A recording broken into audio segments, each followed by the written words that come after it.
കർത്താവിന്റെ അതിപരിശുദ്ധമായ ഈ നല്ല സമയത്ത് ഓർത്ത് ദൈവത്തെ സ്തുതിക്കുകയും വാഴ്ത്തുകയും ചെയ്യുന്നു. വിവിധ സ്ഥലങ്ങളിൽ രാജ്യങ്ങളുമായിരുന്ന ദൈവത്തിന് വചനം കേൾക്കുന്ന എല്ലാ പ്രിയപ്പെട്ടവർക്കും കർത്താവായ യേശുക്രിസ്തുവിന്റെ വലിയ നാമത്തിൽ സ്നേഹവന്ദനത്തെ അറിയിക്കുന്നു. അല്പസമയത്തെ ദൈവവചന ചിന്തയ്ക്കായി ഒരു ദൈവത്തിന്റെ ഭാഗം വായിക്കുന്നു. 110 സങ്കീർത്തനം എന്റെ 1-ാമത്തെ വാക്യം. യഹോവ എന്റെ കർത്താവിനോട് അരുളി ചെയ്യുന്നത്, ഞാൻ നിന്റെ ശത്രുക്കളെ നിന്റെ പാദപീഠമാക്കുവോളം നീ എന്റെ വലത്തുഭാഗം തിരിക്കുക. എന്റെ ഏരിയ വളരെ അനുഗ്രഹിക്കപ്പെടുന്ന നമ്മുടെ ചിന്തയാണ്. ഒരു നല്ല പ്രവചനമാണ് ഈ വചനം. എന്റെ ഏരിയ ഈ ദൈവവചനത്തിന്റെ ആമേന്റെ മഹത്വം നമ്മൾ മനസ്സിലാക്കണം. ഈ പ്രവചന കർമ്മമായ യേശുക്രിസ്തുവിലൂടെയാണ് നിറവേറുന്നെങ്കിലും ഇന്നത്തെ കാലഘട്ടത്തിലുള്ള ദൈവമക്കൾക്ക് ഈ പ്രവചന രൂപം വളരെ ശക്തമായിട്ട് അവർ പ്രയോജനപ്പെടുത്തണം. എന്റെ ഏരിയ ഇവിടെ എന്താ നമ്മൾ ചിന്തിക്കുന്നത്? ഞാൻ നിന്റെ ശത്രുക്കളെ നിന്റെ പാദപീഠമാക്കുവോളം നീ എന്റെ വലത്ത് ഭാഗത്തിരിക്കുക. അല്ലേരിയ അപ്പൊ സങ്കീർത്തനക്കാരന് എന്തുണ്ട്? ശത്രുക്കളുണ്ട്. അല്ലേരിയ കർത്താവായ യേശുക്രിസ്തുവിന്റെ ഭൂമിയിലെ ശുശ്രൂഷയിൽ തനിക്കെതിരെ ഒരുപാട് ശത്രുക്കളുണ്ടായിരുന്നു. അവൻ ശിഷ്യന്മാരുടെ ശുശ്രൂഷ കാലഘട്ടത്തിൽ ഒരുപാട് ശത്രുക്കൾ, ആത്മ സഭയുടെ കാലഘട്ടത്തിൽ ഒരുപാട് ശത്രുക്കൾ. ഈ കാലഘട്ടം വന്നപ്പോൾ നോക്കി ഒരുപാട് ശത്രുക്കൾ അനുദിനം വർദ്ധിച്ചുകൊണ്ടിരിക്കുകയാണ്. അല്ലെങ്കിൽ ദൈവജനത്തിന് ദൈവമക്കൾക്കും വിരോധമായി ശത്രുക്കൾ വർദ്ധിക്കുമ്പോൾ ദൈവത്തിന്റെ വചനം പറയുന്നത്, ഞാൻ നിന്റെ ശത്രുക്കളെ നിന്റെ പാദപീഠമാക്കുവോളം നീ എന്റെ വലത്ത് ഭാഗത്തിരിക്കാന്നുള്ളതാണ്. എന്റെ ഏരിയ മാനുഷികമായ ആക്ഷരികമായ ഒരു യുദ്ധത്തിനല്ല നമ്മൾ തയ്യാറാകേണ്ടത്, ആത്മീയ യുദ്ധത്തിന് തയ്യാറാകണം. അല്ലേരിയ ആത്മീയ യുദ്ധം എന്ന് പറയുമ്പോൾ ആയുധമെടുത്തുള്ള പോരാട്ടമല്ല, പിന്നെന്താണ്? ദൈവവചനവും പ്രാർത്ഥനയും ആരാധനയും സ്തുതിയും സ്തോത്രവും ഉപവാസവും ദൈവത്തിനെ നമ്മെ വിശുദ്ധിയോടെ സമർപ്പിച്ച് നാം ദൈവത്തിനെ സാത്താനെതിരെ ആത്മീയുദ്ധം ചെയ്യുക. അല്ലേരിയ അതിന് ശക്തം പ്രാർത്ഥന തന്നെയാണ്. ദൈവത്തിന്റെ സർവ്വായിട്ട് വ്രതകാരികളായി മാറിക്കൊണ്ട് അല്ലേരിയ നാം ഈ ദൈവവചനം വായിക്കും നമുക്ക് മനസ്സിലാക്കാൻ കഴിയുന്നത്, നിങ്ങളുടെ വിശ്രമത്തെ തടയുന്ന, നിങ്ങളുടെ ജീവിതത്തെ തടയുന്ന, കുടുംബത്തെ തടയുന്ന, കുടുംബ ജീവിതത്തെ തടയുന്ന, നിന്റെ തലമുറയെ തടയുന്ന, നിന്റെ ജോലിയെ തടയുന്ന, നിന്റെ മക്കളുടെ ഭാവിയെ തടയുന്ന, അവരുടെ പഠനത്തെ തടയുന്ന, നിന്റെ കുടുംബത്തിന്റെ ഉയർച്ചയെ തടയുന്ന, നിന്റെ ശുശ്രൂഷ മേഖലയിൽ നിന്നെ തടയുന്ന, അപ്പൊ നമ്മളെ വിവിധ നിലകളിൽ തടയുന്ന ശത്രുക്കളെ, വിവിധ നിലകളിൽ നമ്മെ തടയുന്ന ശത്രുക്കളുണ്ട്. ആ ശത്രുക്കളെ കർത്താവ് നമ്മുടെ പാദപീഠമാക്കുവോളം നീ എന്റെ വലത്തുഭാഗത്തിരിക്കാനാണ് കർത്താവ് പറയുന്നത്. അല്ലേരിയ അപ്പൊ ഇവിടെ ദൈവത്തിന് വചനം കേൾക്കുന്ന സഹോദരൻ, നിങ്ങൾക്ക് ഒരുപാട് ശത്രുക്കളുണ്ട്. നിങ്ങളുടെ എല്ലാ ആത്മീയ അനുഭവങ്ങളെ തടയുന്ന, ആത്മീയ ഭൗതിക ധർമ്മങ്ങളെ മുഴുവൻ തടയുന്ന ശത്രുക്കളെ നിനക്ക് പാദപീഠമാക്കി തരാൻ കർത്താവ് ആഗ്രഹിക്കുകയാണ്. അല്ലേരിയ അപ്പൊ നിങ്ങളുടെ ജീവിതത്തിലേക്കും തിരിഞ്ഞു നോക്കി നിങ്ങൾക്ക് എത്രമാത്രം ശത്രുക്കളാണ് നിങ്ങളുടെ ഭാവിയെ തടയുന്ന, കുടുംബത്തെ തകർത്ത് കളയുന്ന ശത്രുക്കളെ നിങ്ങൾ എണ്ണി നോക്കിയാണ്. അങ്ങനെ ശത്രുവിനെ തടയുവാൻ അവനെ നിങ്ങളുടെ പാദപീഠമാക്കാൻ ദൈവം ആഗ്രഹിക്കുന്നു. എന്നാൽ നിങ്ങൾ കർത്താവിന്റെ ശത്രുക്കളാണോ എന്ന് നിങ്ങൾ തിരിച്ചറിയണം. നിങ്ങൾ ആരുടെ ശത്രുക്കൾ? നിങ്ങൾ കർത്താവിന്റെ ശത്രുക്കളായി മാറിയാൽ നിങ്ങളുടെ ശത്രുക്കളെ കർത്താവിന് നിങ്ങളുടെ പാദപീഠമാക്കാൻ കഴിയത്തില്ല. ഇന്നത്തെ കാലഘട്ടത്തിൽ പലരും കർത്താവിന്റെ ശത്രുക്കളാണ്. പല ആളുകളും കർത്താവിന്റെ ശത്രുക്കളാണ്. ദൈവം നാം ദൈവത്തെ ശത്രുക്കളായി കാണുമ്പോൾ തന്നെ ദൈവം നമ്മെ എന്ത് ചെയ്ത് സ്നേഹിക്കുകയാണ്. അല്ലേ? നിങ്ങൾ കർത്താവിന്റെ ശത്രുക്കളാണോ എന്ന് നിങ്ങൾ ചിന്തിച്ചു നോക്കണം. അല്ലേ? അപ്പോസ്തലനായ പൗലോസ് പറയപ്പെട്ട കാര്യങ്ങൾ തന്നെയാണ്. അപ്പോസ്തലനായ പൗലോസ് പറയപ്പെട്ട കാര്യങ്ങൾ നമ്മൾ പഠിക്കുമ്പോൾ നമുക്ക് മനസ്സിലാക്കാൻ കഴിയും. റോമാലേഖനത്തിലേക്ക് വരുമ്പോൾ അവിടെ രേഖപ്പെടുത്തിയിട്ടുണ്ട്. റോമാലേഖനം വരുമ്പോൾ നമുക്ക് വായിക്കേണ്ട റോമാലേഖനം 5-ാം അധ്യായം 10-ാമത്തെ വാക്യത്തിൽ വരുമ്പോൾ അതിനെക്കുറിച്ച് വ്യക്തമായിട്ട് രേഖപ്പെടുത്തി കാണാൻ കഴിയും. അല്ലേരിയ അവിടെ എന്താണ് പറയുന്നത്? ശത്രുക്കളായിരിക്കുമ്പോൾ തന്നെ എന്നാണ് പറയുന്നത്. നമ്മൾ ശത്രുക്കളായിരിക്കുമ്പോൾ തന്നെ നമുക്ക് വേണ്ടി നമ്മുടെ കർത്താവ് അല്ലെങ്കിൽ ക്രൂശിൽ പരമയാഗമായി മാറി. അല്ലേരിയ അതുകൊണ്ട് എന്നെ കേൾക്കുന്ന പ്രശ്നം നമ്മൾ ദൈവത്തോട് എടുക്കണം. റോമാലേഖനം 5-10 നമുക്ക് നിങ്ങൾ വായിച്ചു നോക്കിയായിട്ട് അവിടെ നമുക്ക് കാണാൻ കഴിയും. അല്ലേരിയ അവിടെ ഇങ്ങനെ എഴുതിയിരിക്കുന്നു 5-10 അല്ലേരിയ സ്തോത്രം. ശത്രുക്കളായിരിക്കുമ്പോൾ തന്നെ നമുക്ക് അവന്റെ പുത്രന്റെ മരണത്താൽ ദൈവത്തോട് നിരപ്പ് വന്നു എങ്കിൽ നിരന്ന ശേഷം നാം അവന്റെ ജീവനാൽ എത്ര അധികം രക്ഷിക്കപ്പെടും. അല്ലെങ്കിൽ നമ്മൾ ദൈവത്തോട് ശത്രുക്കളായിരുന്നൊരു കാലഘട്ടമുണ്ട്. ദൈവത്തോട് ശത്രുക്കളായിരുന്ന കാലഘട്ടത്തിൽ ദൈവം നമ്മെ വിളിച്ച് വേർതിരിച്ച് ഇന്ന് ദൈവത്തിന്റെ മിത്രങ്ങളാക്കി, ദൈവത്തിന്റെ മക്കളാക്കി നമ്മെ ചേർത്ത് പിടിച്ചിരിക്കുമ്പോൾ നമ്മുടെ ശത്രുക്കളെ തടയുവാൻ കഴിയുന്നവൻ യേശു മാത്രമാണെന്ന് മനസ്സിലാക്കണം. അല്ലേരിയ നാം ഈ ഭൂമിയിലായിരിക്കുമ്പോൾ നമ്മൾ സ്വാർത്ഥത വിട്ടിട്ട് മടങ്ങി വന്ന് കർത്താവായ യേശുവിന്റെ ആത്മീയ അനുഗ്രഹത്തെ പ്രാപിക്കണം. അപ്പൊ ഈ വചനത്തിലെ സത്യങ്ങളൊക്കെ മനസ്സിലാക്കാൻ കഴിയുന്നത് 110-ാം സംഗീതത്തിൽ 1-ാം ചരിത്രമാണ് നമ്മൾ വായിക്കുമ്പോഴേ ഈ 1-ാം വാക്യം അടിസ്ഥാനമാക്കി ക്രിസ്തു പരീശന്മാരോട് ചോദിച്ച ചോദ്യവും അവർ പറഞ്ഞ മറുപടിയിൽ മത്തായി സുവിശേഷം 22:42-43-44 വാക്യങ്ങൾ കാണാൻ കഴിയും. ഹല്ലേലൂയ. ആമേൻ. അവിടെയും തന്നെ ഈ വാക്യം തന്നെ എഴുതിയിട്ടുണ്ട്. അപ്പം ക്രിസ്തു ദാവീദിന്റെ പുത്രനാണെന്ന് പരീശന്മാർ പറഞ്ഞപ്പോൾ പിന്നെ അവൻ ദാവീദിന്റെ കർത്താവാകുന്നത് എങ്ങനെയെന്ന് യേശുവിനോട് ചോദിക്കുകയുണ്ടായി. എന്നാൽ അവർക്കും മറുപടി പറയുവാൻ കഴിഞ്ഞില്ല. ക്രിസ്തുവിന്റെ ആളത്വത്തിന്റെ മഹിമ ഇവിടെ വ്യക്തമാക്കുകയാണ്. ക്രിസ്തുവിന്റെ ആളത്വത്തിന്റെ മഹിമയുടെ വ്യക്തമാക്കുകയാണ് അവൻ ചരിത്രം. അവൻ ജഡപ്രകാരം ദാവീദിന്റെ പുത്രനും ദൈവികമായി ദാവീദിന്റെ കർത്താവുമാണ്. തുടർന്ന് പെന്തക്കോസ്ത് നാളിൽ ഇതേ വാക്യമാണ് പത്രോസ് ഉച്ചരിച്ചുകൊണ്ട് പ്രസംഗിച്ചതെന്ന് അപ്പോസ്തലരുടെ പ്രവൃത്തി 2-ാം അധ്യായം അതിന്റെ 34-35 വാക്യങ്ങൾ വായിച്ചാലും കാണാൻ കഴിയും. ഹല്ലേലൂയ. ഈ വാക്യത്തിനകത്ത് പ്രവചന ദൂത് യേശുക്രിസ്തു പരീശന്മാരുടെ ചോദ്യത്തിന് പറഞ്ഞ മറുപടി പത്രോസ് പെന്തക്കോസ്ത് നാൾ ഉപയോഗിച്ച ആ ദൈവത്തിന്റെ വചനങ്ങൾ വായിച്ചാൽ ഇന്നത്തെ കാലഘട്ടത്തിൽ നമ്മൾ ഈ വചനമായിട്ട് എത്രമാത്രം ബന്ധമുണ്ട്. ഹല്ലേലൂയ. അവിടെ എന്തുപോലെ എന്റെ കേൾക്കുന്ന നമ്മൾ സ്നേഹിക്കുന്ന നിങ്ങൾ ഈ വചനത്തെ ആധികാരികമായിട്ട് മനസ്സിലാക്കും. ഒരുപക്ഷെ നിങ്ങൾക്ക് കൊണ്ട് ഉൾക്കൊള്ളുവാനും മനസ്സിലാക്കാനും ഒക്കെ കഴിയുന്ന മനസ്സിരുത്തി വായിച്ചു നോക്ക്. നിന്റെ ശത്രു ആരാണ്? യേശുവാണ്. ഇന്ന് പറയും ലോകത്തിന്റെ ശത്രു ആരാണ്? യേശു ക്രിസ്തുവാണ്. ഹല്ലേലൂയ. ലോകത്തെ ഇന്ത്യ രാജ്യത്തെ പരിശോധിച്ച് ഇന്ത്യയിലെ വിവിധ സംസ്ഥാനങ്ങളൊക്കെ നോക്കിയാണ് അവിടെ ശത്രുക്കൾ ആരാണ്? വിവിധ രാഷ്ട്രീയക്കാരുടെ ശത്രുക്കാരാണ്. അവിടുത്തെ മതങ്ങളെ ശത്രുക്കാരാണ്. മത നേതാക്കന്മാരുടെ ശത്രുക്കളാണ്. യേശുവിനെയാണ് ഒരു ശത്രുവായിട്ട് കാണുന്നത്. യേശുവിനെ മാത്രമല്ല, യേശുക്രിസ്തുവിനെ ആരാധിക്കുന്ന, യേശുക്രിസ്തുവിനെ മഹത്വപ്പെടുന്ന, യേശുവിന്റെ അനുയായികളായിരിക്കുന്ന ദൈവസഭ ദൈവമക്കളെ ശത്രുക്കളായി കാണുക. നമ്മൾ ചിന്തിച്ചു നോക്കിയാട്ടെ. നമുക്കറിയാം, കേരളം നോക്കിയാൽ തമിഴ്നാട്, കർണാടക, ഛത്തീസ്ഗഡ്, ജാർഖണ്ഡ്, മണിപ്പൂർ, മധ്യപ്രദേശ്, മഹാരാഷ്ട്ര, ഉത്തർപ്രദേശ്, UP, ഉത്തർപ്രദേശ്, അതുപോലെ തന്നെ ബീഹാർ, ഒറീസ, പശ്ചിമബംഗാൾ, അതുപോലെ നമ്മൾ ത്രിപുര, മണിപ്പൂരൊക്കെ മനസ്സിലാക്കി നോക്കിയാട്ടെ. എവിടെല്ലാം ദൈവം ശത്രുക്കൾ ആരാണ്? ഇവിടുത്തെ ക്രൈസ്തവരാണ്. ഹല്ലേലൂയ. ആയുധമെടുത്ത് പോരാടുത്ത ഒരു കൂട്ടത്തെ ശത്രുക്കളെ കാണുക. എന്നെ കേൾക്കുന്ന ശ്രോതാവ് നീ മനസ്സിലാവും. പെന്തക്കോസ്തുകാരൻ അഥവാ ക്രൈസ്തവ വിശ്വാസി എന്ന് പറയുമ്പോൾ ആയുധമെടുത്ത് പോരാടുന്നതിന് അവന്റെ തോക്കില്ല, അവരെ വെടിയുണ്ടില്ല, അവന്റെ ബോംബില്ല, അണുവായുധത്തിന് മിസൈലില്ല, അവര് ബോംബ് വർഷിക്കാതെ യുദ്ധം ചെയ്യാനുള്ള വലിയൊന്നുമില്ല. അവർക്ക് ആകെപ്പാടെ ദൈവനം വായിക്കാനും പ്രാർത്ഥിക്കാനും വേണ്ടി മാത്രമാണ്. പക്ഷെ ലോകം മുഴുവൻ എന്ത് ചെയ്യുന്നു? ഈ ഭാരതം മുഴുവൻ എന്ത് കാണുന്നു? ഒരു ആയുധം പോലും കൈ സൂക്ഷിക്കാത്ത ദൈവമക്കളെ ശത്രുക്കളായി കാണുകയാണ്.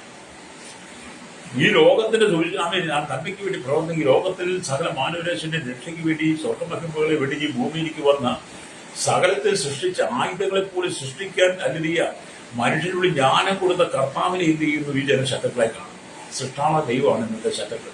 ലോകത്തിന്റെ 7 ഭൂഖണ്ഡങ്ങളിൽ നിന്ന് മനസ്സിലാക്കി നോക്കിയാട്ടെ. തെക്കേ അമേരിക്ക, വടക്കേ അമേരിക്ക, യൂറോപ്യൻ രാജ്യം, ഏഷ്യ, ആഫ്രിക്ക, ഓസ്ട്രേലിയ, അന്റാർട്ടിക്ക രാജ്യങ്ങൾ പരിശോധിച്ച് നോക്കിയാട്ടെ.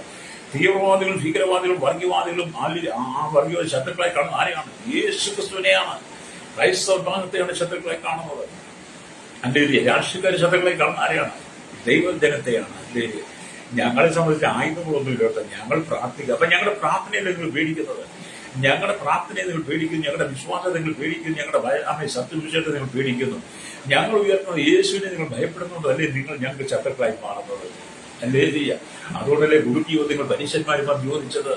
അതുപോലുള്ള കുടുക്കി ചോദ്യങ്ങളിൽ നിങ്ങൾ ഇന്ന് ഞങ്ങളോട് ചോദിക്കുന്നത്. ഹല്ലേലൂയ. അതുകൊണ്ട് ഞങ്ങൾക്ക് ഒന്നേ പറയാമോ, ഞങ്ങളുടെ ശത്രുക്കളെ ഞങ്ങളുടെ മാതൃപരമാക്കോട് ഞങ്ങൾ ഞങ്ങളുടെ കർത്താവിന്റെ വലത്തുഭാഗത്തേക്ക് ഉപവസിക്കും, പ്രാർത്ഥിക്കും, ദൈവസനെ ഞങ്ങൾ ദൈവത്തോട് അപേക്ഷിക്കും. ഞങ്ങളുടെ ശത്രുക്കളെ ഞങ്ങളുടെ പാതകൂടാക്കിയിട്ട് ഞങ്ങൾ നിർത്താം.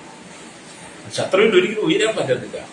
നിങ്ങൾക്ക് കുറച്ച് ഉയരുവാൻ പറ്റും. നിങ്ങൾ ആയുധം കണ്ടാണ് നിങ്ങൾ കളിക്കുന്നത്. ഞങ്ങൾ ആയുധമില്ലാതെ കളിക്കുന്നവരാ. ഹല്ലേലൂയ. നിങ്ങൾ ഭൂമി മനുഷ്യണ്ടാക്കിയിരിക്കുന്ന എല്ലാ നിർമ്മാണ വസ്തുക്കൾ കൊണ്ട് നിങ്ങൾ കളിക്കുമ്പോൾ ഞങ്ങളുടെ ആത്മജീവിത വിശുദ്ധി കൊണ്ട് ദൈവം ഞങ്ങൾക്ക് തന്ന കൃപയുടെ അഭിഷേകത്തെ നിറയപ്പെടുന്നു. ഞങ്ങൾക്ക് വചന വെളിപ്പാട്, ഞങ്ങൾക്ക് വിശുദ്ധി, ഞങ്ങളുടെ വിശ്വാസത്തിൽ നിന്നുകൊണ്ടാണ് ഞങ്ങൾ ശത്രുക്കളോട് യുദ്ധം ചെയ്യുന്നത്. Praise the Lord. അതുകൊണ്ട് ഞങ്ങൾക്കെതിരെ ശത്രുവിന്റെ തലയെ തകർക്കുവാനുള്ള അധികാരം ദൈവമക്കൾക്ക് തന്നിരിക്കുന്നുണ്ട്. എന്റെ ഏരിയ നിങ്ങൾ ഇതിനെ കേൾക്കുന്ന പ്രശ്നം, നിങ്ങൾ പേടിക്കുന്ന ഞങ്ങളുടെ പ്രാർത്ഥനയല്ലേ, ഞങ്ങളുടെ ആരാധനയല്ലേ? ഹല്ലേലൂയ. ചില ആളുകൾക്ക് ഈ ഹല്ലേലൂയ, സ്വോത്രം, പ്രൈസ് ദി ലോർഡ്, ഗ്ലോറി ഒക്കെ പറയുമ്പോഴത്തേക്കും ഭയങ്കര പ്രശ്നമാണ്. ഹല്ലേലൂയ പറയാൻ പറ്റത്തില്ല, സ്വോത്രം പറയാൻ പറ്റത്തില്ല, പ്രൈസ് ദി ലോർഡ് പറയാൻ പറ്റത്തില്ല, ഗ്ലോറി പറയാൻ പറ്റത്തില്ല, ദൈവത്തെ മഹത്വപ്പെടുന്ന ഒരു കാര്യം പറയുന്നില്ല. യേശുവിന്റെ രക്തം ചെയ്യുന്നത് പറഞ്ഞു കഴിഞ്ഞാൽ കിടുകിട മുട്ട് പിറക്കും രാഷ്ട്രീയക്കാരന്റെയും ഇവിടുത്തെ മറ്റ് മതനേതാക്കന്മാരുടെയൊക്കെ. ഞങ്ങൾ യേശുവിന്റെ രക്തം പറയും, കാരണം അത് തമ്മിൽ സൗരഭ്യം വരുത്തുന്നതാണ് യേശുവിന്റെ രക്തം. ഞങ്ങൾ യേശുവിന്റെ രക്തത്തെ കുറിച്ച് പറയും, കാരണം അത് ജീവന്റെ രക്തമാണ്. ഞങ്ങൾ യേശുവിന്റെ രക്തത്തെക്കുറിച്ച് അത് ദുർഗന്ധമില്ലാത്തതാണ്. ഞങ്ങൾ യേശുവിന്റെ രക്തത്തെക്കുറിച്ച് പറയും, അത് മനുഷ്യന്റെ നിത്യജീവൻ നൽകുന്നതാണ്. ഞങ്ങൾ യേശുവിന്റെ രക്തത്തെക്കുറിച്ച് പറയും, അത് പാപത്തിന്റെ കടകളെ കഴുകുന്നതാണ്. അല്ലാതെ ഭൂമിയിലെ ഈ രക്തത്തെ കുറിച്ചല്ല നിങ്ങൾ പറയുന്നത്. അതുകൊണ്ട് ഞങ്ങൾ യേശുവിന്റെ രക്തം രക്തം രക്തം എന്ന് പറയുമ്പോൾ അത് കേൾക്കുമ്പോൾ പിശാചിന്റെ മുട്ട് വരയ്ക്കാൻ തുടങ്ങും. ലേലിയ പല ആളുകൾ ഞങ്ങളോട് പറഞ്ഞിട്ടുണ്ട്, നിങ്ങൾ യേശുവിന്റെ രക്തം പറഞ്ഞു, യേശുവിന്റെ രക്തം പറയുന്നു പറഞ്ഞു. എന്താ നിങ്ങൾ യേശുവിന്റെ രക്തത്തെ പേടിക്കുന്നത്? നിന്റെ ഉള്ളിലിരിക്കുന്ന ദുർഭൂതമുണ്ടല്ലോ, നിന്റെ ഉള്ളിലിരിക്കുന്ന ദുർഭൂത ഭൂതശക്തി, ആ ഭൂതാത്മാവുണ്ട് പറയും യേശുവിന്റെ രക്തത്തെക്കുറിച്ച് കേൾക്കുമ്പോൾ അവന് വിറയ്ക്കാൻ തോന്നും. അപ്പൊ നിന്നെ കിടുകിട് വിറപ്പിക്കും, നിന്റെ ഉള്ളിൽ അങ്ങോട്ട് കോപം കയറും, കരി കയറും, നിന്റെ ഉള്ളിലിരിക്കുന്ന ഭൂതാത്മാവ് അങ്ങോട്ട് എഴുതിയേക്കും. അത് കണ്ടാലും ഞങ്ങൾ ഭയപ്പെട്ട് ഓടത്തില്ല കേട്ടോ. എഴുതിയ ഞങ്ങളുടെ ഉള്ളിൽ ജീവിക്കുന്നവരുണ്ട്, ഞങ്ങളുടെ ഉള്ളിൽ ജീവിക്കുന്നത് ഞങ്ങൾ യേശുവാണ്. ഞങ്ങളുടെ യേശു ഞങ്ങളുടെ ഹൃദയത്തിന് മധ്യത്തിൽ വസിച്ചുകൊണ്ട്, ഹൃദയസമുഖാത്തിൽ വസിച്ചുകൊണ്ട് കർത്താവ് പറയുകയാണ്, നിന്റെ ശത്രുക്കളെ ഞാൻ നിന്റെ പാതയുടെ മാക്കുവോളം നീ എന്റെ വലതുഭാഗത്തിരിക്കാൻ.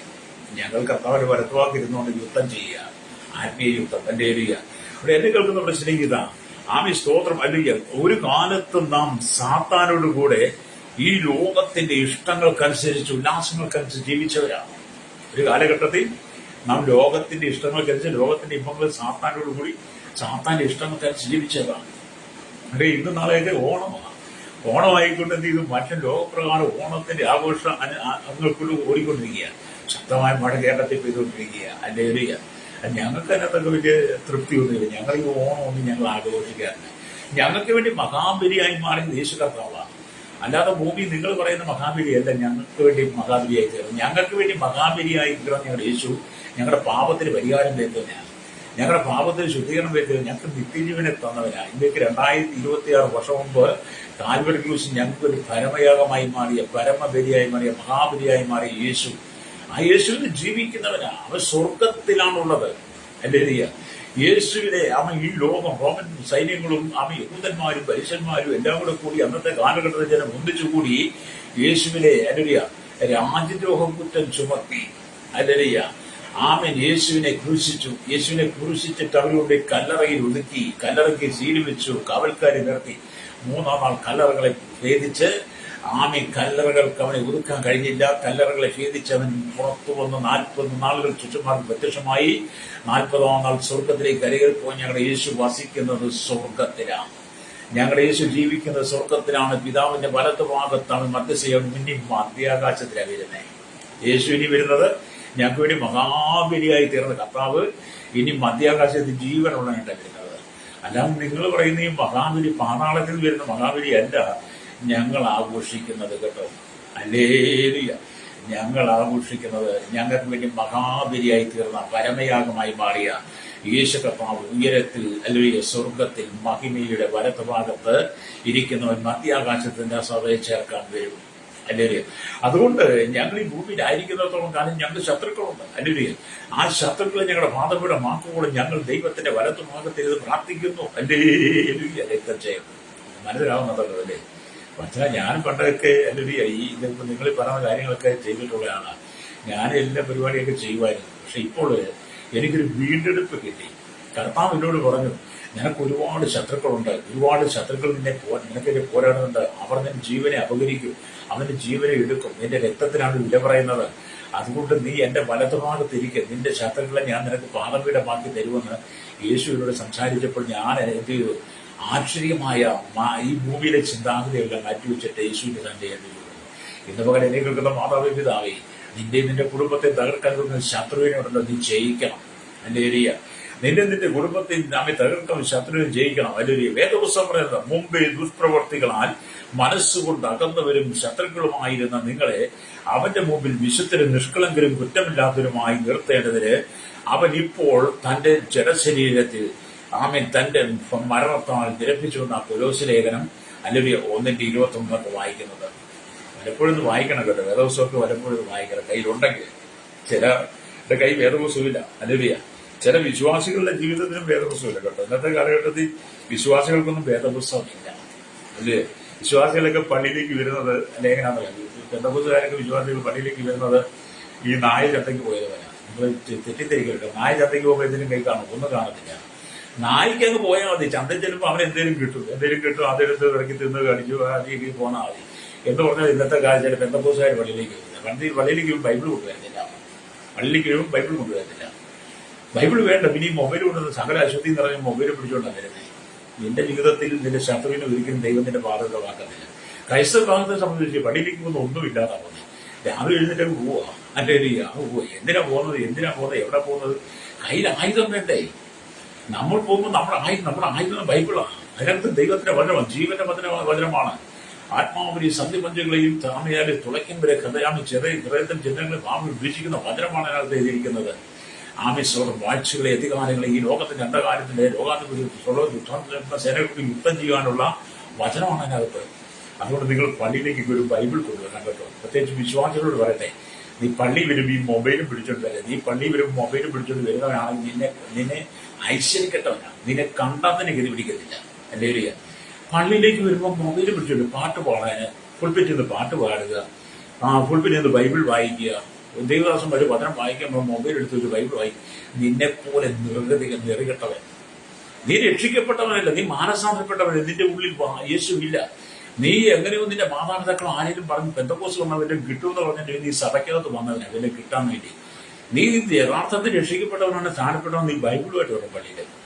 അല്ലെ നീ ബൈബിള് സഭയോട് നീ വീട്ടിൽ ഇരുന്നാൽ പോലെ. നിന്റെ ശത്രുക്കളെ നിനക്ക് പാതകൂടമാക്കാനുള്ള ഉപകരണം നിന്റെ കയ്യിലിരിക്കുക. അതേ വീട്ടിൽ വെച്ചിട്ട് സകല അശുദ്ധിയും അടങ്ങിയ ബൈബിൾ മൊബൈലുമായിട്ട് വരിക നിന്നെ കാണാൻ. അല്ലേ? രക്തം ചെയ്യും. അതുകൊണ്ട് നിങ്ങൾക്ക് ഇതൊക്കെ ഒരു ബുദ്ധിമുട്ടാണ് തോന്നുന്നത്. എനിക്ക് ബുദ്ധിമുട്ടാണ് തോന്നുന്നില്ല. ഞാൻ എവിടെ പോയാലും ബൈബിൾ ഇങ്ങനെ പോകും, എവിടെ പോയാലും ബൈബിൾ ഇങ്ങനെ പോകും. കാരണം ദൈവം എന്നെ ഏൽപ്പിച്ച എന്റെ ജീവന്റെ സംരക്ഷണം അതാണ്. അല്ലെങ്കിൽ ലോകത്തിലാരും നമ്മുടെ ജീവൻ സംരക്ഷിക്കും. എനിക്ക് പോകുന്ന വഴിക്കുള്ള ശത്രുക്കളുണ്ട്. ആ ശത്രുക്കൾ എന്റെ പാതകൂടമാക്കാൻ കർത്താവിന് മാത്രമേ കഴിയുള്ളൂ. അതിന് കർത്താവ് പറഞ്ഞു, നിന്നെയാണ് എന്റെ പാത്രം ഏൽപ്പിക്കുക, നീ അത് മുറുകെ പിടിച്ചോളാം. അല്ലേ? അപ്പം എന്താണ് ഞാൻ പറയുന്നത്? നാമെ മുമ്പിൽ ദുഷ്പ്രവർത്തികളാൻ മനസ്സുകൊണ്ട് അകന്നവരും ശത്രുക്കളുമായിരുന്ന നിങ്ങളെ അവന്റെ മുമ്പിൽ വിശുദ്ധരും നിഷ്കളങ്കരും കുറ്റമില്ലാത്തവരുമായി നിർത്തേണ്ടതിന് അവൻ ഇപ്പോൾ തന്റെ ജഡശരീരത്തിൽ തന്റെ മറത്താൽ നമ്മെ നിരപ്പിച്ചു. കണ്ടോ? നമ്മള് നിഷ്കളങ്കനാകണം, വിശുദ്ധരാകണം, കുറ്റമില്ലാത്തവരായി മാറാൻ വേണ്ടി യേശു തന്റെ ജഡത്തെ മരണമേറ്റു. എന്നിട്ട് നമ്മെ ക്രിസ്തുവിനോട് നിരപ്പിച്ചു എന്ന. അല്ലേലിയ. ഇവിടെ മനസ്സുകൊണ്ട് അകർന്നവൻ, അല്ലേലിയ, അകർന്നവർ, മനസ്സുകൊണ്ട് അകർന്നവർ. മനുഷ്യൻ പാപത്തിന് സ്ഥാനം നൽകിയതിനാൽ മനുഷ്യനും ദൈവം തമ്മിൽ ശത്രുക്കളായി മാറി. ദൈവത്തിന് മനസ്സുകൊണ്ട് അകർന്നവർ, ദൈവത്തിന്റെ മനസ്സുകൊണ്ട് അകർന്നവർ ആരാധനയ്ക്ക് പോലും വരത്തില്ലതേ. ദൈവത്തിന്റെ കർത്താവായ യേശു മനസ്സുകൊണ്ട് അകർന്നവർ ആരാധനയ്ക്ക് വരത്തില്ല, അവർ പ്രാർത്ഥനയ്ക്ക് വരത്തില്ല. ഇനി വന്നാലും ഉറക്കമായിരിക്കും. മനസ്സുകൊണ്ട് അകന്നു കഴിഞ്ഞാൽ പിന്നെ നമുക്കിടെ ഈ ഭാര്യയും ഭർത്താവും കൂടെ പിണങ്ങിയിട്ടൊന്നും കല്യാണം കഴിച്ചു തന്നെ. ഭാര്യ ഭർത്താക്കന്മാർ തമ്മിൽ പിണങ്ങി കഴിഞ്ഞാൽ എന്ത് ചെയ്യും? രണ്ടുപേരും ഒരു കട്ടിൽ കിടക്കും, ഒരാൾ ഇങ്ങോട്ട് ചെയ്യണം, ഒരാൾ അങ്ങോട്ട് ചെയ്യണം. അല്ലേ? ഞാനത് പറയാൻ കാരണമുണ്ട്. ഞാനും എന്റെ ഭാര്യയും കൂടെ ഞങ്ങൾ ഭാര്യ മരിച്ചുപോയി. ഞങ്ങളിവിടെ കലവും കിടപ്പൊന്നുമില്ല, എന്നെ അടിപിടിയൊന്നും ഉണ്ടാക്കിയിട്ടില്ല. ഞാൻ അങ്ങനെ ഉണ്ടാക്കിയിട്ടൊന്നുമില്ല. ഞാൻ ജാതികനായി ഒരു വലിയ മദ്യപാനിയായി രക്ഷിക്കപ്പെട്ട് വന്നാണെങ്കിൽ പോലും കുടുംബത്തിൽ പരസ്പര്യമായിട്ട് സൂചിച്ചത് ഞങ്ങളെ അറിയുമെന്ന് ചോദിച്ചാൽ. പക്ഷെ ഒരു പ്രാവശ്യം ഞങ്ങൾ രണ്ടും കൂടെ പിണങ്ങി. ഇല്ല, പിണങ്ങി കഴിഞ്ഞപ്പോൾ ഞങ്ങൾ രണ്ടുപേരും മിണ്ടത്തില്ല. ഒരു മണിക്കൂർ നേരത്തേക്ക് ഉള്ളൂ ഞങ്ങൾ പിണങ്ങി. ഞങ്ങൾ രണ്ടുപേരും രണ്ട് സൈഡിൽ നോക്കും. പിന്നെ ഞാൻ എന്റെ വൈഫിനോട് പറഞ്ഞു, നിന്റെ ശത്രുക്കൾ എന്റെ പാതകൂടമായിട്ട് നിന്റെ വായ്പാട് ഉപയോഗിക്കാൻ അല്ലേരിയ. അപ്പൊ ഞാൻ അങ്ങനെയൊക്കെയുള്ള ഒരുപാട് അനുഭവങ്ങളുണ്ട് കേട്ടോ. അല്ലേരിയ. അപ്പൊ ഇന്നത്തെ കാലഘട്ടത്തിൽ ഭാര്യയും ഭർത്താവും കൂടെ നമ്മൾ ഒരു കട്ടിലേക്ക് മിണ്ടത്തില്ല, ഒരു വീട്ടിലെ നമുക്ക് മിണ്ടത്തില്ല, ഒരു ബൈക്കിൽ ഒന്നിച്ച് യാത്ര ചെയ്താലും മിണ്ടത്തില്ല. എന്ന് വെച്ചാൽ മൂളിച്ച മാത്രമേ. എന്നെ കേൾക്കുന്നവരെ, നിങ്ങൾക്ക് ശത്രുക്കളുണ്ട്, കുടുംബജീവിതത്തിൽ ശത്രുക്കളുണ്ട്, നിങ്ങളുടെ തലമുറയ്ക്കെതിരെ ശത്രുക്കളുണ്ട്, നിങ്ങളുടെ ജോലി സ്ഥലത്ത് ശത്രുക്കളുണ്ട്, നിങ്ങളുടെ ആത്മജീവിതത്തിൽ ശത്രുക്കളുണ്ട്, ദൈവദാസന്മാർ നിങ്ങളുടെ ശുശ്രൂഷയ്ക്കെതിരെ ശത്രുക്കളുണ്ട്. അപ്പൊ അതിനെതിരെ നിങ്ങൾ പോരാടാൻ, നിങ്ങൾ മാനുഷികമായി ആത്മീയമായി പോരാടരുത്. നിങ്ങളുടെ ശത്രുക്കളെ പാതപീഠമാക്കുവാൻ കഴിയുന്ന യേശുവിന്റെ അരികിലാണ്. അപ്പൊ മനസ്സുകൊണ്ട് അകന്ന് കഴിഞ്ഞാൽ, ദൈവത്തോട് മനസ്സുകൊണ്ട് അകന്നാൽ നമുക്ക് ദൈവത്തെ ആരാധിക്കാൻ കഴിയത്തില്ല. മനസ്സുകൊണ്ട് അകന്നാൽ നമ്മുടെ കുടുംബത്തിൽ കൂടി നമുക്ക് സ്നേഹം നിലനിർത്താൻ കഴിയത്തില്ല. അല്ലേലിയ, സ്വന്തം അങ്ങനെയല്ലേ? നിങ്ങൾക്കിവിടെ കുടുംബജീവിതത്തിൽ മനസ്സിലാക്കുന്നത്. മനസ്സുകൊണ്ട് അകന്നു കഴിഞ്ഞാൽ, ഭാര്യയും ഭർത്താവും മനസ്സുകൊണ്ട് അകന്നാൽ, അപ്പനും മക്കളും മനസ്സുകൊണ്ട് അകന്നാൽ, സഹോദര ബന്ധങ്ങൾ തമ്മിൽ മനസ്സുകൊണ്ട് അകരുന്നെങ്കിൽ, അയൽവാസികളുടെ മനസ്സുകൊണ്ട് അകന്നാൽ, വിശ്വാസികളുടെ മനസ്സുകൊണ്ട് അകന്നാൽ, ദൈവദാസന്റെ മനസ്സുണ്ടാകുന്ന പിന്നെ നിങ്ങൾക്ക് എങ്ങനെയാണ് നിങ്ങളുടെ ജീവിതം? അപ്പൊ അതെന്താ? മനുഷ്യനും ദൈവത്തിന്റെ ശത്രുത ഉണ്ടാക്കുക. നിങ്ങളുടെ ഇടയിൽ ഒരു ശത്രു ജനിക്കുക. നിങ്ങളുടെ ഇടയിൽ ഒരു ശത്രു ജനിപ്പാൻ നിങ്ങൾ ഇടം കൊടുക്കരുത്. അല്ലേലിയ. നിങ്ങളുടെ ഇടയിൽ നിങ്ങൾ ഒരു ശത്രു ജനിപ്പാൻ ഇടം കൊടുക്കരുത്. ലോകം മുഴുവൻ ശത്രുക്കളുടെ വലിയ കൂട്ടം ആരമാരങ്ങളാണ്. അല്ലേലിയ. രക്തം ആ ശത്രുവിനെ നമ്മൾ തിരിച്ചറിയണം. അല്ലേലിയ. ദാവീദ് എന്ന് പറഞ്ഞാൽ എന്റെ ശത്രുക്കൾക്ക് അവൻ എനിക്ക് വിരുദ്ധൊരുക്കുന്നതാണ്. അവൻ ദാവീദ് എന്റെ ശത്രുക്കൾക്കാണ് അവനെ വിരുദ്ധൊരുക്കുന്നു, എന്റെ തലയെ എന്നോട്ട് അഭിഷേകം ചെയ്യുന്നു, എന്റെ പാനപാത്രം അറിയുന്നു, 23-ാം സംഗീതം നമ്മൾ വായിച്ചിട്ടില്ലേ? ഹല്ലേലൂയ. അപ്പൊ വായിക്കുമ്പോൾ നമുക്കൊരു സന്തോഷം ഉണ്ടാകുന്നത് ശത്രുവുണ്ട്. ഈ പിശാചെന്ന് പറയുന്നത് കുടുംബത്തെ തകർക്കാൻ ചിരിച്ചുകൊണ്ട് വന്ന് നിന്നെ തകർക്കും. ഹല്ലേലൂയ. ചില ശത്രുക്കൾക്ക് എന്നാ പറയുക, ഭയങ്കര ചിരിയോടുകൂടി വരും. ചിരിച്ച് നിങ്ങളെ സോപ്പിട്ട് മയക്കി നിങ്ങളുടെ അരികിലേക്ക് വരും. കണ്ടാൽ നിങ്ങൾ അയ്യോ എന്നോട് ഭയങ്കര സ്നേഹമാണ്, എന്നോട് ഭയങ്കര ഇഷ്ടമാണ്, ഇന്നലെയൊക്കെ എന്നോട് ഭയങ്കര പണം, ഇന്നിപ്പോ നിന്റെ അരികിൽ ഭയങ്കര ചിരിയോടുകൂടി വന്ന് ചിരിച്ച് സോപ്പിട്ട് മയക്കുന്നത് എന്തിനാറിയോ? നിന്നെ തകർക്കാനാ. അല്ലെങ്കിൽ അങ്ങനെ അനുഭവം കൊണ്ടാട്ടോ എനിക്കുണ്ടായിട്ട് കേട്ടോ. ഭയങ്കര ചിരിച്ച് ഭയങ്കര സോപ്പിട്ട് മയക്കുമെന്ന് പാസ എന്നൊക്കെ വിളിച്ച് വന്നിട്ടുള്ളവര് അതേ നാവ് കൊണ്ട് അന്ന് കുറ്റം പറഞ്ഞ് എനിക്ക് ദോഷം പറഞ്ഞവരൊക്കെ ഉണ്ട്, ഇന്നും ഉണ്ട് കേട്ടോ. അല്ലെങ്കിൽ അവിടെ ചിരിച്ചുകൊണ്ട് വരുന്ന എല്ലാവരും വിശ്വസിക്കരുത്, അതിനകത്ത് പിശാച് കാണും. അല്ലെങ്കിൽ അത് ദൈവമക്കളായിരുന്നാലും അങ്ങനെയൊക്കെ തന്നെയാണ് കേട്ടോ. എല്ലാ മേഖലയിലും ഉണ്ടെന്നാണ് ഞാൻ പറഞ്ഞത്. ഒരാളെ തന്നെ ഒന്നും എല്ലാവരും. പക്ഷെ ഇവിടെ നമ്മൾ മനസ്സിലാക്കേണ്ടത്, കർത്താവ് യേശുക്രിസ്തു ഭൂമിയിലായിരുന്നപ്പോൾ ഭൂമിയിൽ നല്ലൊരു ശതമാനം ജനങ്ങളും യേശുവിന്റെ ശത്രുക്കളായിരുന്നു. ഹല്ലേലൂയ. പരീശന്മാരും മഹാപുരോഹിതന്മാരും സാധുക്കരും സാധുക്കരും സകല ജനങ്ങളും യഹൂദന്മാരെല്ലാം യേശുവിന് ശത്രുക്കളായിരുന്നു. ഹല്ലേലൂയ. യേശുവിനെ എങ്ങനെയും കൊല്ലണം, യേശുവിനെ എങ്ങനെയെങ്കിലും ഇല്ലായ്മ, യേശുവിന്റെ നാമത്തെ നീക്കിക്കളയണം. യേശു പറഞ്ഞ ആ അനുഭവത്തെ ഭൂമിയിൽ നിന്ന് തുടച്ചു മാറ്റാൻ വേണ്ടി അന്നത്തെ കാലഘട്ടത്തിലെ ജനങ്ങളെല്ലാം യേശുവിന്റെ ശത്രുക്കളായി മാറി. അതേപോലെ തന്നെയാണ് ഈ കാലഘട്ടത്തിൽ ദൈവസഭയെ, ദൈവമക്കളെ, ദൈവത്തെ ആരാധിക്കുന്ന ക്രൈസ്തവ വിശ്വാസത്തെ തകർക്കുവാൻ, ക്രൈസ്തവ വിശ്വാസികളെ ഇല്ലായ്മ ചെയ്യാൻ വേണ്ടി ഒരു കൂട്ടം ശത്രുക്കൾ എഴുന്നേറ്റിട്ടുണ്ട്. അതിന്റെ നടുവിൽ നമ്മൾ എന്ത് ചെയ്യണം? നമ്മൾ ദൈവത്തിന് ഉപവസിക്കണം, പ്രാർത്ഥിക്കണം. നിന്റെ ഉപവാസത്തിന്റെയും പ്രാർത്ഥനയും ദൈവിക ശുദ്ധീകരണത്തിന്റെയും നീ പറയുന്ന സ്തുതി സ്തോത്രത്തിന്റെ മുമ്പിൽ, അല്ലെങ്കിൽ ഗ്ലോറിയുടെ മുമ്പിൽ, രക്തത്തിന്റെ മുമ്പിൽ നിന്നെ തകർക്കുവാൻ ഈ ഉലകത്തിൽ ഒരു ശത്രുവിന് കഴിയില്ല. നമ്മൾ പറയുന്ന ദൈവത്തിന്റെ വാക്കുകൾക്ക് അതിനകത്ത് ഭയങ്കര ശക്തിയുണ്ട്. ഒരു സ്തുതിക്കകത്ത് ശക്തി, ഒരു സ്തോത്രത്തിന്റെ ശക്തി, ഒരു ഹല്ലേലൂയയുടെ ശക്തി, ഒരു ആമേന്റെ ശക്തി, ഒരു രക്തം ചെയ്തതിന്റെ ശക്തി, ഒരു ഗ്ലോറിയുടെ ശക്തിയൊക്കെ എന്ന് പറഞ്ഞാൽ ഈ ലോകത്തിലുള്ള മുഴുവൻ ശക്തിയെക്കാട്ടും വലിയ ശക്തിയാണ്. ഞങ്ങൾക്ക് എടുത്തു കാണിക്കാനൊന്നും പറ്റത്തില്ല. ഞങ്ങളുടെ ഉള്ളിൽ നിന്ന് പുറത്തേക്കുള്ള ദൈവശക്തി ഉണ്ടല്ലോ, അത് ഈ മുഴു ലോകത്തേക്കാൾ മുഴുവൻ ശക്തിയുള്ളതാണ്. അതുകൊണ്ടാണ് ഞങ്ങൾ ശത്രുക്കളെ കീഴ്പ്പെടുത്തുന്നത്. ഞങ്ങളങ്ങോട്ട് സ്തുതിച്ചു തുടങ്ങുമ്പോൾ ആഭിചാരം, മന്ത്രവാദം, നിർമന്ത്രവാദം, ദുർഭൂതാൻ, ദുർശക്തികളും ഭൂതാത്മാക്കളെല്ലാം വീട്ടാൻ പോകും. ഹല്ലേലൂയ. അവർക്ക് ഇത് കേൾക്കുന്ന പേടിയാണ്. അതുകൊണ്ട് എന്നെ സ്നേഹിത ശത്രുക്കളുണ്ട്. ഹല്ലേലൂയ. നിങ്ങളൊരു പക്ഷേ ഏത് മതത്തിൽ ചിന്തിക്കുന്നവനായിരുന്നു, ഏത് വിഭാഗത്തിൽപ്പെട്ടവനായിരുന്നാലും, ഇനി ഏത് ഗോത്രത്തിൽ, ഏത് ഭാഷയിൽ, ഏത് ജാതിയിൽപ്പെട്ടവനായിരുന്നാലും നിങ്ങൾ ചിന്തിക്കുക, നിങ്ങൾക്ക് ശത്രുക്കളുണ്ട്. ഹല്ലേലൂയ. നിങ്ങൾ ഞങ്ങൾക്ക് ആരും ശത്രുക്കളില്ല എന്ന് പറഞ്ഞാൽ ഞാൻ ഒരിക്കലും വിശ്വസിക്കരുത്. നമുക്കെല്ലാം ശത്രുക്കളുണ്ടെന്ന്. എല്ലാവരും നമ്മുടെ മിത്രങ്ങളല്ല. നിങ്ങളുടെ മിത്രങ്ങൾ ആരാ? നമുക്കൊന്ന് പറയാം. നിങ്ങളുടെ മിത്രങ്ങളാണ്. എന്റെ മിത്രങ്ങളാണ് എന്ന് പറയാൻ പറ്റുമോ? ചെല്ലു പറയാം അവൻ്റെ ചങ്കാണ്, അവളെന്റെ ചങ്കാണ്, അവനില്ലാത്ത ജീവിതം, അവളില്ലാത്ത ജീവിതം എന്നൊക്കെ പറയും. പക്ഷെ കുറച്ചു കഴിയുമ്പോൾ അതുകൊണ്ട് ചിഹ്ന ഭിന്നമായി മാറിയിട്ട് കാന്തത്തെ കാന്തത്തെ മുട്ടുതിരിയോടെ കിടക്കുന്നവരാണ്. കാന്തത്തെ മുട്ടുതിരിയോടെ കിടക്കുന്നുണ്ട്. നിങ്ങൾ ഒരു ആയിട്ട് മുട്ടുതൂരി മേടിച്ച് കുറഞ്ഞെടുത്തിട്ട് ഒരു കാന്തം അങ്ങോട്ട് പിടിപ്പിക്കണം. കാന്തം പിടിക്കും മുട്ടുതൂരി കഴിഞ്ഞാൽ ഇങ്ങനെ കോർത്ത് കൊമ്പ് കൊടുക്കാമ ഇങ്ങനെ കോർത്ത് കണക്കത്തോടെ കിടക്കും. പിന്നെ അത് എവിടെ തൊട്ടാലും മുറിയെന്ന് പറഞ്ഞില്ലേ, ചങ്കായിരുന്നു, അത് ചങ്കായിരുന്നു എന്നൊക്കെ പറഞ്ഞ് പലരും പിന്നീട് ഈ കാന്തത്തെ മുട്ടുസൂചി കോർത്ത് കിടക്കുന്നവരെ പിന്നെ പരസ്പരം കുത്താം. അല്ലേ? അങ്ങനെയല്ലേ? അങ്ങനെ മരണങ്ങൾ സംഭവിക്കുന്നില്ല, ഒരുപാട് മരണങ്ങൾ. ഇന്ന് പകൽ എന്നെ കേൾക്കുന്ന മാതാപിതാ, നിന്റെ ജീവിതം അനുഗ്രഹിക്കപ്പെടണം. നിന്റെ ജീവിതം അനുഗ്രഹിക്കപ്പെടണം. നിന്റെ കുടുംബം നിന്റെ തലമുറ അനുഗ്രഹിക്കപ്പെടണം. നിന്റെ ജീവിതത്തിൽ നിനക്ക് സമാധാനം വേണം. കുടുംബത്തിൽ നിന്റെ നന്മയ്ക്ക് തടസ്സമായി നിൽക്കുന്ന ദുഷ്ട ശത്രുവിനെ അതാരാ? സാത്താനാണ്.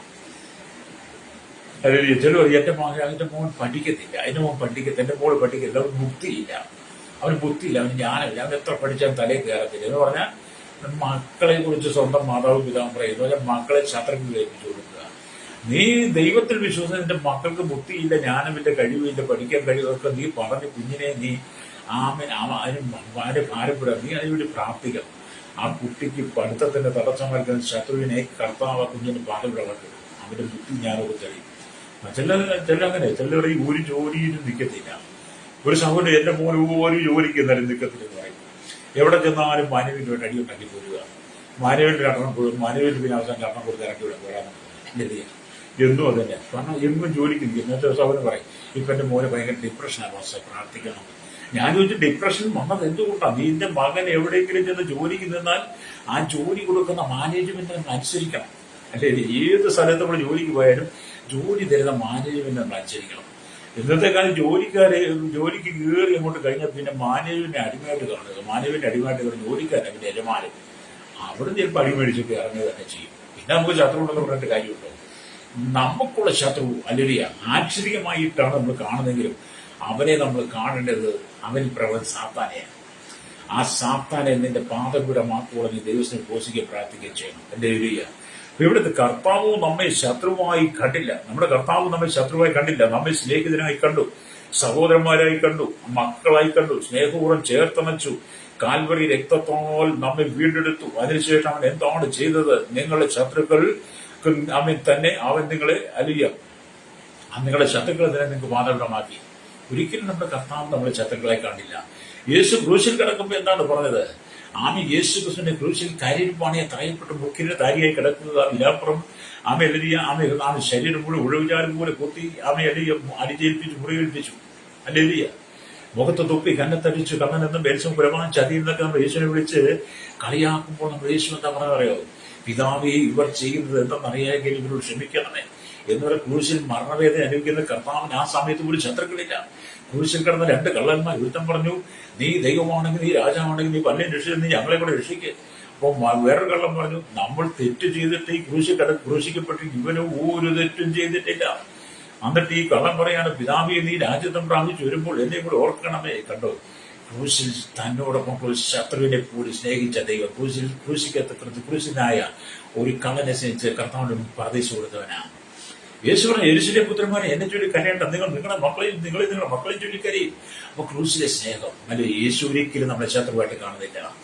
യേശു ഒരിക്കലും നമ്മളെ ശത്രുക്കളായി കണ്ടില്ല. അവൻ നമ്മെ സ്നേഹിതന്മാരെ കണ്ടു, അവൻ നമ്മെ മക്കളായി കണ്ടു. അല്ലേലൂയ. നമ്മൾ കർത്താവിന്റെ മക്കളാണ്. അതുകൊണ്ട് നിന്നെ തകർക്കുവാൻ, യേശുവിനെ ക്രൂശിൽ തകർത്തതുപോലെ നിന്നെ തകർക്കുവാൻ ഒരുങ്ങുന്ന ഒരുപാട് ആശ്ചര്യമായ ശക്തിയുണ്ട്, അശരീരമായ ശക്തികളുണ്ട്. അല്ലേലൂയ. ഇന്നത്തെ കാലഘട്ടത്തിൽ നമ്മൾ ഒരുപാട് തിരിച്ചറിഞ്ഞു. ദൈവമക്കളെ അശ്ലീലമായ ചിന്തയിലേക്ക്, അശ്ലീലത്തിലേക്ക് കൊണ്ടുപോകുന്ന ഒരു ശത്രുവാണ് കേട്ടോ. ദൈവമക്കളെ മദ്യപാനത്തിലേക്ക്, അശ്ലീലമായ രീതിയിലേക്കും ജനിക്കുന്നതിലേക്ക് കൊണ്ടുപോകുന്ന ശത്രുവിന്റെ ഒരു തന്ത്രമാണ്. കാരണം പിശാചിന്റെ കണ്ണുകൾക്ക് ഇമ്പമായി, ജഡത്തിന് ഇമ്പമായി ഓരോന്ന് നിനക്ക് കാണിച്ചു തരും. മോനെ പോയി കള്ളു കുടിക്കാം, വളരെ ഒരു പെങ്കടിക്കാം. അതിൻ്റെ ഒരു സോറി, ഇന്നലെ ഒരു സഹോദരൻ കള്ളു കുടിച്ചതിന്റെ അരികിലേക്ക് വന്നപ്പം എന്തോ ദുർഗന്ധം അടിക്കുന്നറിയോ. കള്ളു കുടിച്ച് ഓണമായിട്ട് കള്ളു കുടിച്ച് ഭയങ്കര വെളിവ് കെട്ടതിന് എന്തോ ദുർഗന്ധം മാറ്റം വന്നറിയാവോ കള്ളു കുടിച്ച് വരുന്നത്. നിങ്ങൾ കള്ളു കുടിച്ചിട്ടില്ലേ? ഞാൻ ഭയങ്കര പതിവായിരുന്നു. ജനിച്ച കാലം തൊട്ട് 36 വയസ്സ് വരെ കള്ളുകുടിയനായിരുന്നു. ഞാൻ തിരിച്ചറിവുള്ള സമയത്ത് അപ്പനുമായി കള്ളു കൂട്ടി തരുന്ന ഇപ്പോഴും ഓർക്കുന്നുണ്ട്. പിന്നെ ഒരു 36 വയസ്സാണ് കള്ളുകുടി തന്നെയായിരുന്നു. ഇന്നൊരു 26 വർഷം ആയപ്പോഴത്തേക്കും വലിയ ഒരു 10-24 വർഷം കഴിയുമ്പോൾ എന്റെ കള്ളുകുടിയൊക്കെ മാറി. അല്ലേലൂയ. എനിക്ക് ദൈവത്തിൽ സുബോധം കിട്ടി. അല്ലേലൂയ. അപ്പൊ എന്റെ ശത്രു ഒന്നെന്റെ കള്ളായിരുന്നു, ഒന്നെന്റെ കഞ്ചാവ്, ചരസ്, കറുപ്പ്, അന്നത്തെ കാലത്തെ ആശിച്ചിട്ട് ഒരുപാട് മയക്കുമരുന്ന് തന്നിട്ട് അതെന്റെ ഒരു ശത്രുക്കളായിരുന്നു. അപ്പൊ എന്റെ ശത്രുക്കളെ എനിക്ക് പാതപീഠമാക്കി തന്നൊരു കർത്താവാണ്. ലഹരി അങ്ങനത്തെ. അപ്പോൾ മനുഷ്യൻ എനിക്ക് ശത്രുക്കളായിരുന്നു, ഒരുപാട് മനുഷ്യർ. അധികാരികൾ എനിക്ക് ശത്രുക്കളായിരുന്നു, ജുഡീഷ്യൽ എനിക്ക് ശത്രുക്കളായിരുന്നു. അന്നല്ല ഞാനൊരു ശത്രുക്കളായി കണ്ടത്. പക്ഷെ ഞാൻ വിശ്വാസത്തിലേക്ക് വന്നപ്പോൾ അവരെ രണ്ട് മിത്രങ്ങളാണെന്ന് കർത്താവ് എനിക്ക് വെളിപ്പെടുത്തി തന്നു. ഇന്ന് പകരം എന്നെ കേൾക്കുന്ന മാതാപിതാക്കളെ, നിന്റെ ശത്രുവിനെ നീ തിരിച്ചറിയണം. അല്ലേലിയ. നിന്റെ ശത്രുവിനെ നീ തിരിച്ചറിയുന്നെങ്കിൽ ആ ശത്രുവിനെ നിന്റെ പാപപീഠമാക്കി തരാൻ കഴിവുള്ള കർത്താവായി യേശുവിന്റെ വലത്തുഭാഗത്ത് നീ ഇരിക്കാൻ തയ്യാറായാൽ നിന്റെ ശത്രുവിനെ കർത്താവ് നിനക്ക് കീഴാക്കി തരും. ഈശ്വരോ. ഇന്നത്തെ കാലത്ത് ശത്രു എന്ന് പറയുമ്പോഴത്തേക്കും നമ്മൾ മനസ്സങ്ങ് ഇടിക്കുക, മനസ്സ് പറയുക, അവൻ മാനസാന്തരപ്പെട്ട് മടങ്ങി വരണം. അല്ലേലിയ. എന്നെ കേൾക്കുന്ന ഈ കുഞ്ഞുങ്ങളെ, നിങ്ങൾ ലഹരിക്ക് അടിമയായി മാറരുത് കേട്ടോ. ലഹരി മാവിയ ഭൂമി മുഴുവൻ പെരുകി. ലഹരി മാവിയ മയക്കുമരുന്ന് മാഫികൾ പെരുകി. എത്രയോ കുഞ്ഞുങ്ങളെയാണ്, എത്രയോ സഹോദരങ്ങളെയാണ് തകർക്കുന്നത്, എത്രയോ കുടുംബങ്ങളെയാണ് തകർക്കുന്നത്, എത്രയോ ഭാര്യമാരാണ്, എത്രയോ ഭർത്താക്കന്മാരാണ് തകർന്നത്, എത്രയോ മാതാപിതാക്കളാണ് തകർന്നത്. അല്ലെങ്കിൽ എത്രയോ കുഞ്ഞുങ്ങളെയാണ് നമ്മുടെ മാതാപിതാക്കൾ പഠിക്കാൻ വേണ്ടി മറ്റ് സംസ്ഥാനങ്ങളിൽ വിട്ട്, മറ്റ് രാജ്യങ്ങളിൽ വിട്ടിട്ട് മാതാപിതാക്കൾ പ്രതീക്ഷയോടെ കുഞ്ഞു പഠിച്ചവൻ ജോലി വാങ്ങി ഞങ്ങളെ സംരക്ഷിക്കുമെന്നൊക്കെ പറഞ്ഞ് നോക്കിയിരുന്ന മക്കളെന്ത് ചെയ്തു? മദ്യത്തിനടിമകളായി ലഹരി മാഫികളിൽ അകപ്പെട്ട് ഇപ്പം വലിയ ജയിലിൽ കിടക്കുക. അതിന്റെ ഏരിയ നിങ്ങളുടെ ശത്രുവിനെ നിങ്ങൾ തിരിച്ചറിയണം. നിന്നെ തകർക്കുവാൻ പിശാച് പല പദ്ധതിയുമായിട്ട് കടന്നു വരുമ്പോൾ എന്നെ കേൾക്കുന്ന മാതാവ് പിതാവിനെ നീ സാത്താന്റെ ഇഷ്ടം നീ വിട്ടുകൊടുക്കരുത്. നീ ദൈവത്തിലേക്ക് മടങ്ങി വരണം. ഇവിടെ കർത്താവിന്റെ പാദപീഠം എന്ന് പറയുന്നത് വിശ്രമിക്കുന്ന സ്ഥലമാണ്. കർത്താവിന്റെ പാദപീഠം എന്ന് പറയുന്നത് നമുക്ക് വിശ്രമിക്കാനുള്ള സ്ഥലമാണ്. ഹല്ലേലൂയ. യേശു പറഞ്ഞു, എന്നെ സ്നേഹിക്കുന്നവൻ എന്റെ വചനം പ്രമാണിക്കും, എന്റെ പിതാവ് അവനെ സ്നേഹിക്കും, ഞങ്ങൾ അവന്റെ അടുക്കൽ വന്ന് അവനോടുകൂടെ വാസം ചെയ്യുമെന്ന് യോഹന്നാന്റെ സുവിശേഷം അല്ലെങ്കിൽ 14-ാം അധ്യായത്തിനകത്ത് അതിന്റെ 23-ാമത്തെ വാക്യം രേഖപ്പെടുത്തിയിട്ടുണ്ട്. നമ്മൾ വായിക്കണം കേട്ടോ. ഞാൻ നിങ്ങളോട് കൂടെ വസിക്കുമ്പോൾ ഇത് നിങ്ങളോട് സംസാരിച്ചിരിക്കുന്നു എന്നൊക്കെ കാണാൻ കഴിയും. അല്ലേ? ഇവിടെ നമ്മുടെ കർത്താവിന്റെ പാദപീഠം എന്ന് പറഞ്ഞാൽ ദൈവമക്കൾക്ക് വിശ്രമിക്കാൻ ഇടമാണ്.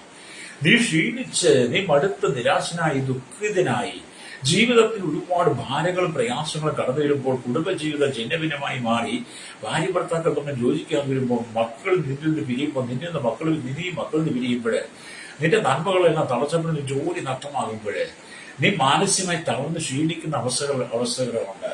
അപ്പോൾ നീ മദ്യത്തിനും മയക്കും ലഹരിക്ക് അടിമപ്പെട്ടു പോകാതെ നിനക്ക് വിശ്രമിക്കാൻ പറ്റിയ സ്ഥലം കർത്താവായ യേശുവിന്റെ പാദപീഠമാണ്. നെല്ലേരിയ ആ കർത്താവായ യേശുവിന്റെ പാദപീഠത്തിൽ നീ വന്നിരുന്നിട്ടുണ്ടെങ്കിൽ നിന്റെ വിഷയങ്ങളെ നീ കണ്ണുനീരോടുകൂടി പറയുന്നെങ്കിൽ നിന്റെ കണ്ണുനീര് കണ്ടിട്ട് മാറി പോകുന്നതല്ല യേശു. അല്ലേലിയ. എന്നെ കേൾക്കുന്ന പ്രിയപ്പെട്ട വിദേശ രാജ്യങ്ങളിൽ ജോലി നഷ്ടപ്പെട്ട ഒരുപാട് സഹോദരങ്ങളെ വിളിക്കാറുണ്ട്. ഞാൻ ഒരു പരിചയം ഫേസ്ബുക്കിലെ പരിചയം മാത്രമല്ല, തമ്മിലിടുന്ന അവരെങ്ങനെ കണ്ടു വിളിക്കുന്ന വിദേശ രാജ്യത്ത് കടന്നുപോയിട്ട് അവിടെ ഒരു പാസ് കിട്ടാതെ ഭാരപ്പെടുന്നവരുണ്ട്. അല്ലേലിയ. അവിടെ വിസ പുതുക്കി കിട്ടാതെ ഭാരപ്പെടുന്നു. മക്കൾക്കും സൗകര്യങ്ങൾക്കും അങ്ങോട്ട് ചെല്ലാൻ കഴിയാതെ, ഭാര്യയ്ക്ക് ചെല്ലാൻ കഴിയും, വിസ കിട്ടാതെ ഭാരപ്പെടുന്നു. അങ്ങനെ വിവിധമായ നിലകളിൽ ശത്രുവിന്റെ പോരാട്ടത്താൽ ഭാവിയെ കൂടി തകർക്കുന്ന അനവധി ആളുകൾ വിദേശ രാജ്യങ്ങൾക്കകത്തുണ്ട്. ഞാൻ പിറകു വേണ്ടി പ്രാർത്ഥിക്കാറുണ്ട്. പിന്നെ അവർക്ക് വിടുതൽ കിട്ടുമെന്ന് പിന്നെ വിളിക്കരുത്. പ്രാർത്ഥിച്ച് വിടുതൽ കിട്ടുന്നവർക്ക് വിളിക്കും, പിന്നെ വിളിക്കത്തില്ല. എന്നാൽ ഞാൻ പറഞ്ഞു, ഇവിടെ വിളിച്ചാലും വിളിച്ചിട്ട് എന്നെ സംബന്ധിച്ച് പ്രശ്നമല്ല. നിന്റെ ശത്രുക്കളെ പാദപീഠമാക്കുമ്പോൾ നീ എന്റെ കർത്താവിന്റെ വിശ്രമസ്ഥലമായി ഇന്ന് പാദപീഠത്തിരിക്കണം. അപ്പൊ കർത്താവിന്റെ പാദപീഠം വിശ്രമസ്ഥലം, അവിടെ നിന്ന് പ്രാർത്ഥിക്കണത്. അല്ലേരിയ. അതിന് സാഹചര്യങ്ങളൊന്നും നോക്കണ്ട, സന്ദർഭങ്ങളും നോക്കണ്ട, പരിമിതികളും നോക്കണ്ട. നിനക്ക് പ്രാർത്ഥിക്കാൻ എവിടെ സൗകര്യം കിട്ടുമോ അവിടെ നീ ഇരുന്നോണം. അവിടെ ക്രിസ്തുവിന്റെ പാദപീഠമാണ്. 2-3 പേർ എന്റെ നാമത്തിൽ കൂടി വരുന്നതൊക്കെ അവർ നടുവിൽ ഞാനിപ്പോൾ നടിച്ചത് കർത്താവ് നിന്റെ പ്രാർത്ഥന മധ്യേ ഇറങ്ങി വരും. ഹല്ലേലൂയ.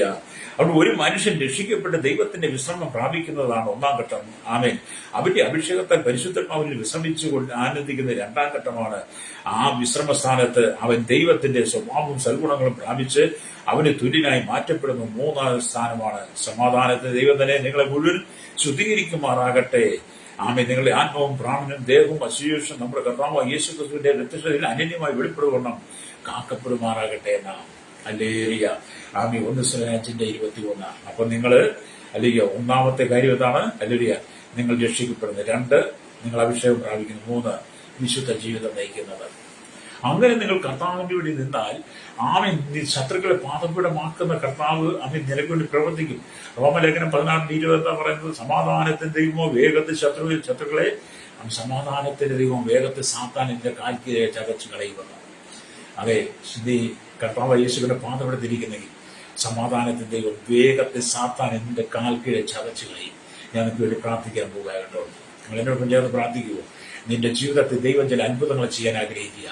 നിന്റെ നന്മകളെ തകർക്കുന്ന, നിന്റെ ഉയർച്ച തടസ്സപ്പെടുന്ന, ജോലി തകർന്ന് നിന്റെ കുടുംബത്തിന്റെ ബന്ധങ്ങൾ തകർക്കുന്ന, നിന്റെ ജീവിതത്തിൽ അസമാധാനം കൊണ്ട് ദുഷ്ട ശത്രുവിനെ നിന്റെ പാദപീഠത്തിൽ ദൈവം തകർത്തു തരും. മലേറിയ. അതുകൊണ്ട് കർത്താവായ യേശുവിന്റെ പാദപീഠത്തിൽ നീ വിശ്രമിച്ച് പ്രാർത്ഥിക്കുക.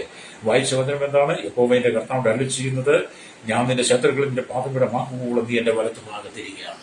അതെ, ഇന്ന് പകൽ നിങ്ങൾ ശത്രുക്കൾ നിറയപ്പെട്ട ജീവിതത്തിൽ ഭാരം അനുഭവിക്കുകയാണോ? യേശുവിന്റെ പാദപീഠത്തിൽ കേൾപ്പിച്ചുകൊണ്ട്, കർത്താവേ എന്റെ ശത്രുക്കളെ എന്റെ പാദപീഠമാക്കി തരുവാൻ ഞാൻ അങ്ങയുടെ പാദപീഠത്തിൽ പ്രാർത്ഥിക്കുന്നു പറഞ്ഞ് നിങ്ങൾ എന്നോടൊപ്പം പ്രാർത്ഥിക്കുന്ന എനിക്ക് വേണ്ടി ചില അത്ഭുതങ്ങളെ ദൈവം ചെയ്യും. കണ്ണുകളടച്ചാട്ട് പരിശുദ്ധ ഞങ്ങളുടെ നല്ല ദൈവമേ സ്വർഗ്ഗപിതാവേ, അനുഗ്രഹിക്കപ്പെട്ട നല്ല സമയത്തിനായി ഈ വചനം കേട്ടുകൊണ്ടിരുന്ന കേരളത്തിൽ ലോക രാജ്യങ്ങൾ 800 കോടി ജനത്തിനായി പ്രാർത്ഥിക്കുന്നു.